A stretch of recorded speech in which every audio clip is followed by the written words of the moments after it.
দক্ষিণ ভারতের পন্ডিচেরিতে এই জায়গাটার নাম হচ্ছে হোয়াইট টাউন। সোজা যে রাস্তাটা চলে যাচ্ছে এটা হচ্ছে মেরিন স্ট্রিট। এই রাস্তার উপরেই রয়েছে শ্রী অরবিন্দ আশ্রম, মেরিন স্ট্রিট। আর তার পাশ দিয়ে যে রাস্তাটা চলে গেছে এটা হচ্ছে সেন্ট লুই স্ট্রিট। দেখুন সেন্ট লুই স্ট্রিট। ডান দিক দিয়ে যে রাস্তাটা চলে গেছে, এই যে ডান দিক দিয়ে রাস্তাটা চলে যাচ্ছে সেন্ট লুই স্ট্রিট। আর এই সোজা যে রাস্তাটা বিচ রোডে গিয়ে মিশছে, সামনেই বঙ্গোপসাগর, বিচ রোডে গিয়ে মিশছে, এটা হচ্ছে মেরিন স্ট্রিট। মেরিন স্ট্রিটের উপরেই রয়েছে শ্রী অরবিন্দ আশ্রম।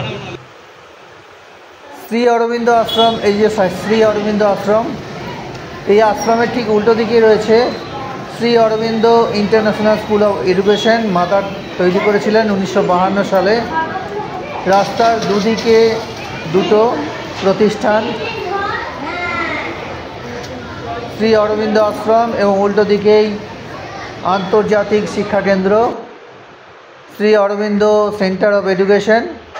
এটা হচ্ছে অরবিন্দ আশ্রমের ভিতরের দিক, সমাধিস্থল। এই দেখুন স্কুলটা, Shri Aurobindo International School of education.